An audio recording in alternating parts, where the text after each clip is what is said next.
2-3 दिनों के अंदर बहुत बड़ी डेवलपमेंट्स हुई हैं जो पाकिस्तान की आप समझ लें कि अदालती तारीख के स्याह तरीन बाब हैं जो 2-3 दिनों के अंदर ऐड हुए हैं, जिनमें सबसे पहले जो आप कह सकते हैं कि अबुल हसनात साहब जो जज साहब हैं उन्होंने एक फ़ैसला दिया है जिसमें खान साहब को और शाह महमूद कुरैशी साहब को 10-10 साल की सज़ा दी गई। उसके बाद जो तोशा खाना का केस था, जो फौजदारी केस था, उसमें 14-14 साल की सज़ा दी गई है। अब 14-14 साल की जो सज़ा है वो बुशरा बेगम और खान साहब को दी गई है। अब मैं आपको being a student of law बताऊं कि ये सज़ा वाकया ही जिस तरह बैरिस्टर सलमान सफदर साहब ने कहा है कि 10 साल वाली सज़ा 10 सेकंड में उड़ जाएगी और 14 साल वाली सज़ा जो है वो 14 सेकंड के अंदर उड़ जाएगी, क्योंकि इसके अंदर पहले नंबर पर तो कानूनी तकाजे पूरे नहीं किए गए। अब कानूनी तकाजे पूरे करने के बाद उस जो ट्रायल है वो फेयर ट्रायल नहीं है, अनफेयर ट्रायल है। ये तमाम चीज़ें हैं, इन चीज़ों को तो देखा जाएगा कानूनी तौर पर, लेकिन इसका सियासत के ऊपर जो असर होना है वो ये है। ओरिजिनली ये लोग चाहते हैं कि लोगों को नाउमीद कर दिया जाए ताकि लोग वोट डालने ना जाएं, टर्न आउट कम से कम हो। तो इसलिए इन लोगों की ये जो एक कोशिश है उस कोशिश को नाकाम करना है हम लोगों ने। हमने तमाम अपने अजीज़ो अकारब, अपने जानने वाले लोगों तक पैगाम पहुंचाना है, उन लोगों को बताना है कि कौन से लोग खड़े हैं। 8 फरवरी को हमने खुद भी जाना है और लोगों को भी लेकर जाना है।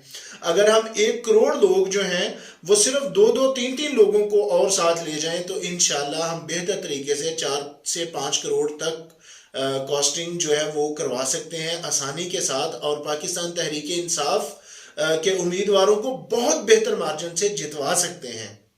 आप इस चीज़ को ज़हन में रखें। 1947 के अंदर जब पाकिस्तान को आज़ादी मिली थी तो कहते हैं कई दिनों तक रावी के पानी के अंदर खून आता रहा था, रावी का पानी सुर्ख रहा था, लाखों लोगों की जो है वो शहादत हुई थी।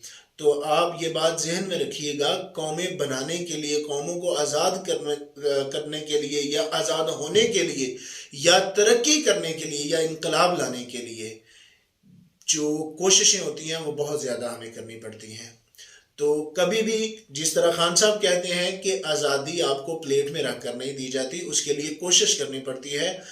बड़ा अफसोस है, बड़े जो है ना वो दर्द की बात है, दुख की बात है, जो अभी पीटीआई के उम्मीदवार थे, जो पीटीआई की तरफ से नामजद तो नहीं थे, अलबत्ता वो पीटीआई के चाहने वाले थे, खान साहब के जो है नाम पर ही वो वोट मांग रहे थे, खान साहब से मोहब्बत करने वाले थे, जिनका बाजोड़ के अंदर जो है वो बेईमाना कत्ल कर दिया गया है। तो इसी तरह और बहुत से वाक़यात जो हैं वो हुए होंगे और हो भी रहे हैं।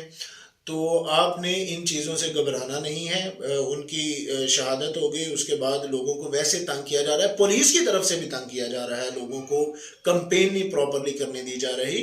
तो आपने इन तमाम हरबों से घबराना नहीं है और पुरअमन रहते हुए 8 फरवरी वाले दिन आप लोगों ने निकलना है ताकि टर्न आउट जो है वो ज़्यादा से ज़्यादा हो और हम खान साहब को बाहर भी ला सकें और पाकिस्तान के अंदर कानूनो इंसाफ का एक नया बाब जो है वो शुरू कर सकें। पाकिस्तान के अंदर अदलो इंसाफ का निज़ाम जो है वो बेहतर करने में खान साहब की मदद कर सकें। वो एक विजन लेकर चले हैं, वो हमारे ऊपर उम्मीद लगा कर बैठे हुए हैं, वो अल्लाह के बाद हमारे ऊपर उम्मीद लगा कर बैठे हुए हैं। वो इस चीज़ को महसूस करते हैं कि मेरी कौम मेरे पीछे खड़ी होगी। तो आपने उनको उनकी उम्मीदों पर पूरा उतरना है। बहुत शुक्रिया आपका। अल्लाह हाफिज़।